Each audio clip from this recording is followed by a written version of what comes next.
Bonjour. Aujourd'hui, je vous emmène faire un tour en ville par un beau dimanche d'automne. Vous savez, un de ces dimanches d'automne aux couleurs d'été indien, où on se dit qu'il faut en profiter, car l'hiver est tout près. Alors en ville, là, sur les trottoirs, qui en bicyclette, qui en roulette, qui en poussette, il y a un de ces mondes. Et puis, c'est allé très vite. Un attroupement de badauds tout d'un coup. Des questions, mais qu'est-ce qui se passe? Oh là là. Une femme, les deux jambes sectionnées. Mais non, vous y êtes pas. Enfin, une crise cardiaque. Quel âge? Oh, mais pas 20 ans. Elle avait les cheveux blancs. Enfin, ça devait être une dame âgée de peut-être 80 ans. Et dans quel état elle est? Oh là là, n'en parlez pas. Elle est morte, c'est sûr, elle est morte. Et d'autres de dire: oh, morte, c'est ma première morte. Et dans l'immeuble juste au-dessus, il y en avait un qui se frottait les mains. Il n'en perdait pas une miette, accoudé sur le rebord de la fenêtre de la cuisine. Ah, seulement, il n'avait pas vu l'accident. Non, à ce moment-là, il était aux toilettes et le temps de remonter sa braguette, l'attroupement, toubidoup de l'ambulance. Ah, mais ça fait rien. Quand même, il tenait le sujet de sa rédaction pour le lundi matin. Oui, c'est Paul. C'est Paul, ce petit garçon-là, parce que dans la classe de Paul, tous les lundis matins, c'est le même sujet de rédaction. À raconter votre dimanche. Alors, il faut vous dire que chez Paul, le dimanche, il ne se passe pas grand-chose. On se lève, on déjeune, et puis après, on fait rien. Arrive le dîner, après, on ne fait plus rien, jusqu'au souper. Donc, lorsqu'il a raconté tout cela, dans sa première rédaction, ça lui a valu un énorme insuffisant écrit en rouge, surligné en noir, stabilo bossé et un zéro pointé. Même pas un ou deux pour l'encre. Non.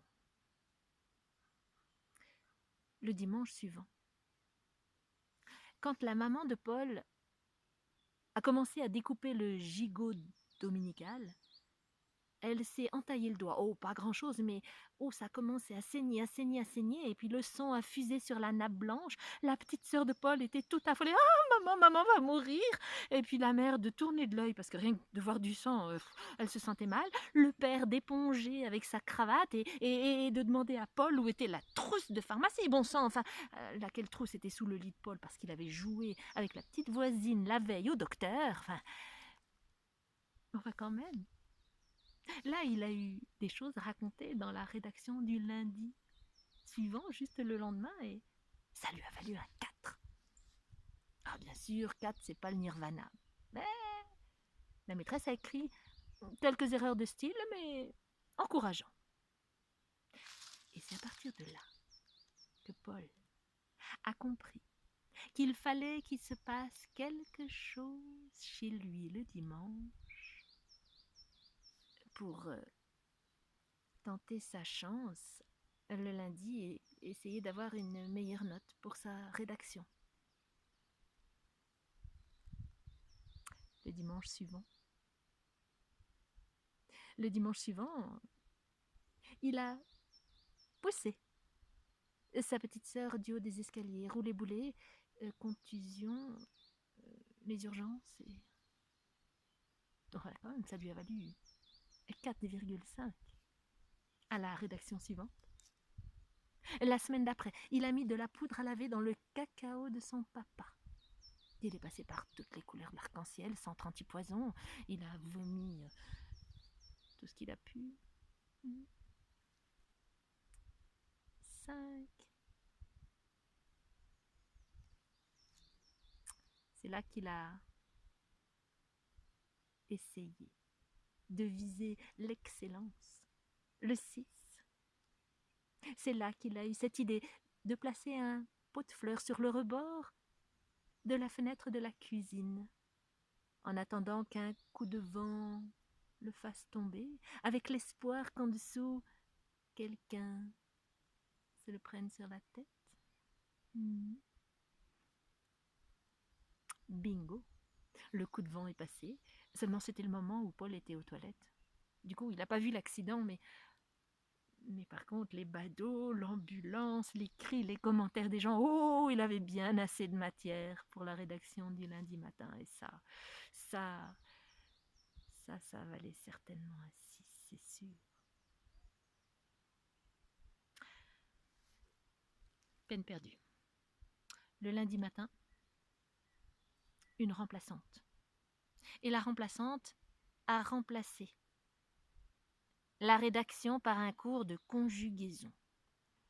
Bon, la conjugaison, au moins, il y a moins besoin de réfléchir. Mais quand même, il la tenait, sa rédaction, il la tenait. Le 6 était si proche. La remplaçante